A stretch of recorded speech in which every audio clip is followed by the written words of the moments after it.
나이는 35에 임신을 했고, 그리고 부모님들은 임신 사실을 몰랐기 때문에 나중에 아이 6개월 지나서 출산하고 6개월 후에 알았기 때문에 그때는 부모님들이 전혀 모르고 계셨고, 그리고 주위 친구들이나 뭐 다른 사람들의 도움은 전혀, 그러니까 오히려 낙태를 하기를 원하거나 아니면 출산하는 거를 반대를 많이 했기 때문에 전혀 도움을 받을 수가 없었고, 아이 아빠는 임신 8개월째 그 임신한 사실을 알게 되었는데, 그때 그 사람은 뭐 책임을 지지 않겠다란 말도 하지 않았었고, 그냥 아이 낳고 나면 아이를 보고 싶다라는 얘기 정도만 하는 정도였어요.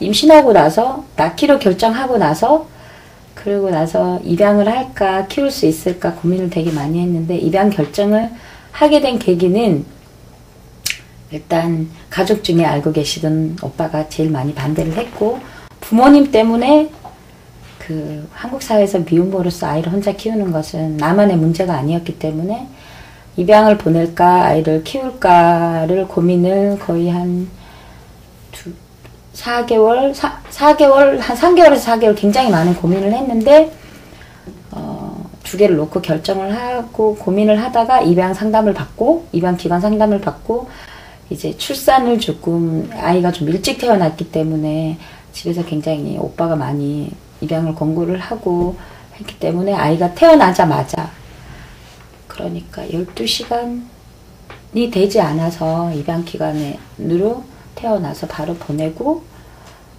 입양 기간에 아이가 열흘 정도 있다가 다시 데리고 온 거예요.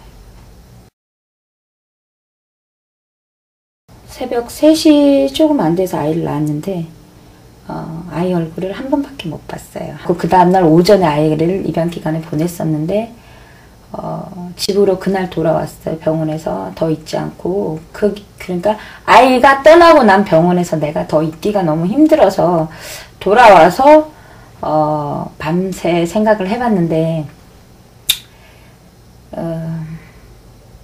진짜 기분이, 버렸다는 기분이 너무 많이 들어서 그 다음날 아이를 데리러 가겠다고 보낸 입양기관에 전화를 했는데, 입양기관에서 이미 서류에 사인을 했고 절차를 다 밟았기 때문에 문제가 발생하기 때문에 아이를 줄 수가 없다라고 얘기를 하고, 그 다음에 계속 항의를 했는데, 그러면 나를 입양 상담을 했던 담당자가 여름 휴가 중이라고, 그 사람이 휴가 기간이 끝나야만이 아이를 데려가라고 해서 열흘 동안 기다렸어요.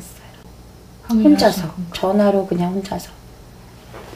아침에 내가 전화를 했어요. 그래서 나는 아이를 못 보내겠다. 그래서 다시 데려와야 되겠다고 얘기했을 때, 그 직원이 나한테 뭐라 그랬냐면, 사인을 다 했고, 이게 다 서류상으로 사인을 다 했는데, 이렇게 번복을 하시면 절차상에 문제가 생긴다라고 얘기를 했기 때문에, 그래서 내가 반론을 제기한 거는, 입양을 지금 간 것도 아니고 아이가 어제 태어나서 오늘 내가 하루 만에 아이를 데리러 가겠다고 하는 거고, 이 아이가 입양을 간 것도 아니지 않냐.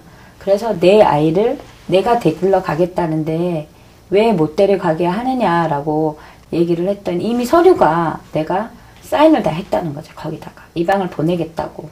그러니까 저는 입양 상담할 때는 사인을 안 하고 그냥 기록만 남겨놓고 아이 보낼 때 사인을 하고 보냈고, 출산하고 나서.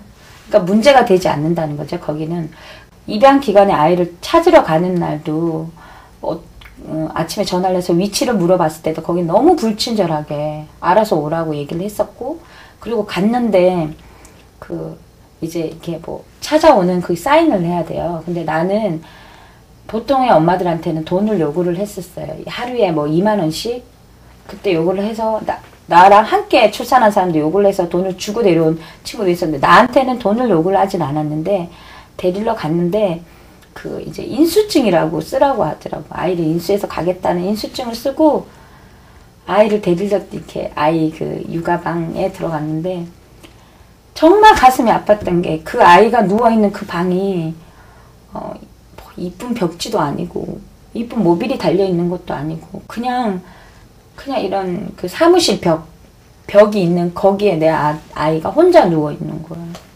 그래서 나는 그게 너무 마음이 아팠어. 기간은 그 상담을 할 때 거의 대부분 해외 입양을 많이 권해. 왜냐면 그 고민을 하고 있는데 국내 입양은 비밀 입양이 많기 때문에, 나 같은 경우는 아이를 입양 보내고 나서도 계속 이 아이를 만나고 싶다고 했기 때문에, 그러면 해외 입양을 보내라 라고 그 입양 상담하는 상담사가 굉장히 많이 해외 입양이 좋은 점에 대해서 굉장히 많이 얘기해 줬어요. 뭐 외국 가면은 입양에 대한 그런 편견이 없다. 일단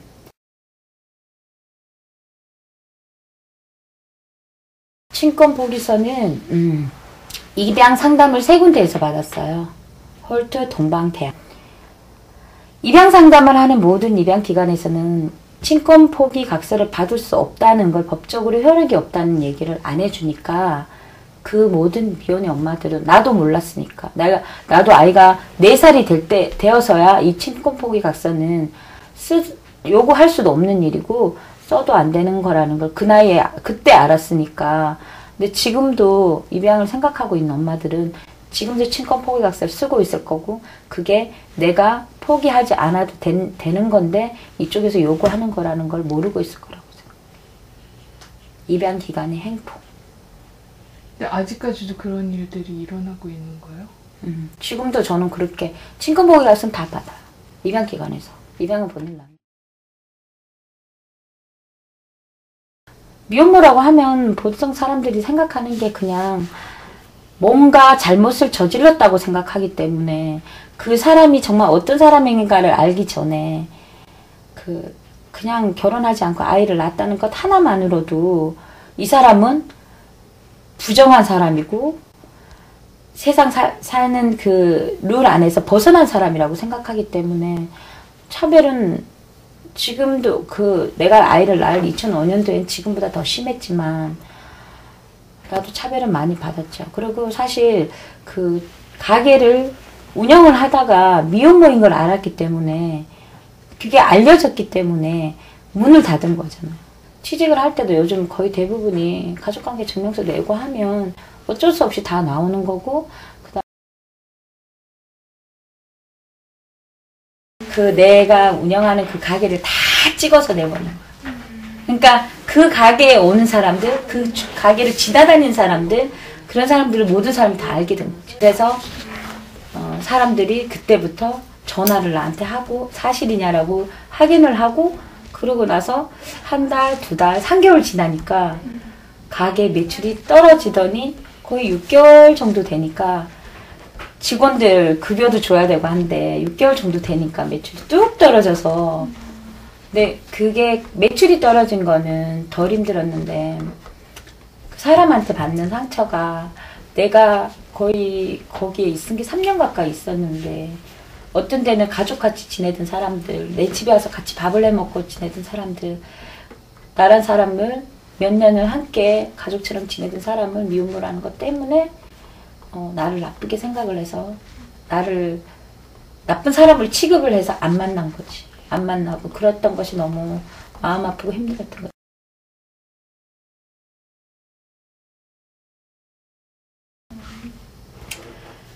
왜 키우느냐. 힘들죠. 미혼모로 사는 게 힘들지. 나는 임신하고 임신 사실을 알고 매일매일 하루도 안 걸르고 죽고 싶다는 생각 너무 많이 했는데, 그게 지금은 좀 아이한테 많이 미안하고, 또 그 입양을 순서는 분명히 내 아이는 커서 내가 입양 기간에 갔던 것도 알 거고, 엄마가 입양을 보내려고 했던 것도 알 거고, 다시 데려온 것도 알 거고, 엄마가 나를 가져서 안 낳으려고 했다는 것도 다 알 거고. 근데 그게 아이가 아는 건 난 두렵지가 않은데, 미혼모로 사는 게 너무너무 힘들죠. 지금도 나는 가족들하고 관계가 조금 많이 좋아졌는데도 너무너무 힘들었는데, 그래도 힘들었는데도 이 길을 갈 수 있었던 건 아이 때문이었지 않을까.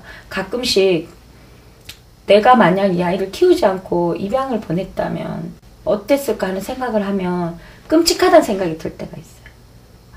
입양을 보내면 평생은 아이를 보고 싶어하고 그리워하고, 그리고 내가 아이를 버렸다는 그 죄책감에서 시달리면서 살 것 같아. 말 그대로 생로증후군이라는 거.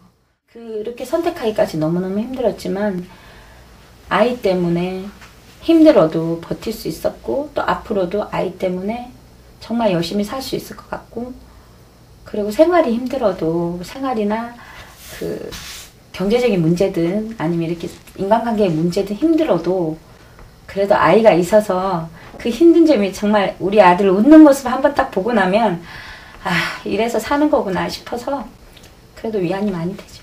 그래서 그냥 사는 것 같아. 갑자기 아들이 보고 싶네.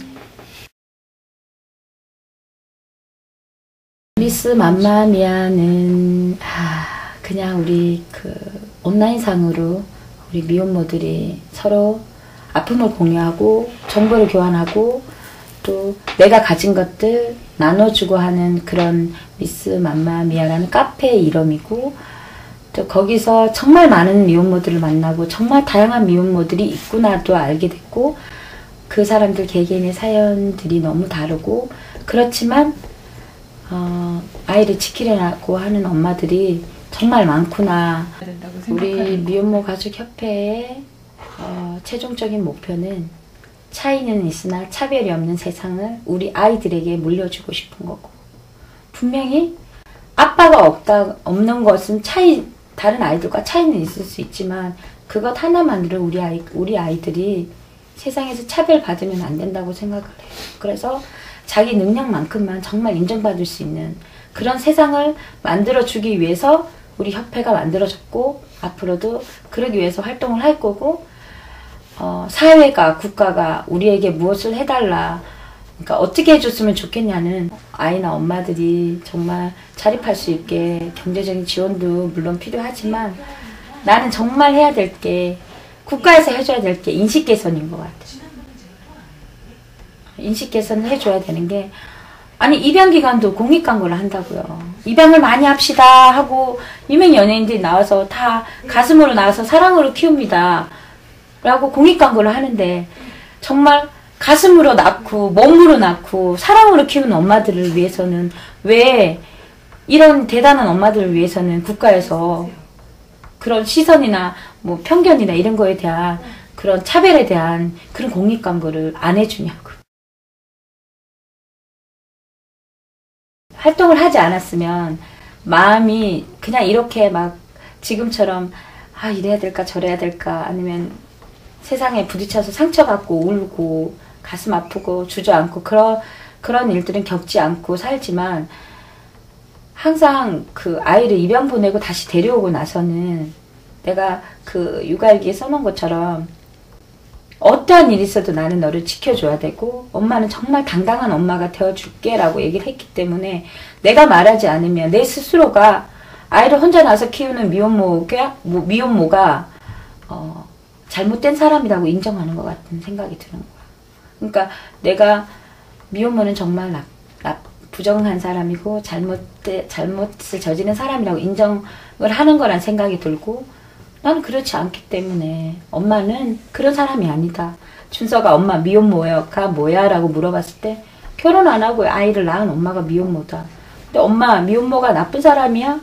엄마가 나쁜 사람이야? 라고 물었을 때 아니라고 대답을 해줬기 때문에 정말 나쁜 사람이 아니고 아직은 크지 않은 단체라서 힘도 들고 할 일도 많고 또 이제 많은 것들을 이뤄내야 되긴 하지만 그러니까 부족한 부분이 많아서 힘도 들긴 하지만 이 활동을 통해서 아마 세상은 우리 엄마들, 미혼모들에 대한 그런 시선이나 편견이나 차별 그리고 내 아이들을 바라보는 눈들이 또 엄마들이 세상에 나오기 때문에 많이 변할 거라는 생각. 좀 더 차별이 사라진다면 엄마들은 덜 힘들 거지만 아직까지 그게 사라지려면 시간이 걸릴 거라는 게 있기 때문에 그 차별을 없애기 위해서 국가가 앞서줘야 되고 그리고 그게 다 사라지기 전까지는 국가가 미혼모를 책임지는 게 아니라 미혼모의 아이를 책임져야 되기 때문에 나라에서 이 미혼모의 아이들은 책임을 져줬으면 좋겠어요. 어떻게 책임을 지느냐. 그러면 엄마가 아이를 정말 키울 수 있는 그런 환경 조성을 해줘야 된다고 생각하고 나이가 있는 엄마들도 미혼모가 되면 직장을 다닐 수 없고 더 취업은 더 힘들어지니까 나이 어린 엄마들, 나이 많은 엄마들하고 상관없이 정말 아이들만 위해서, 아이들을 위해서 그런 복지를 펴줬으면 좋겠어요, 국가에서.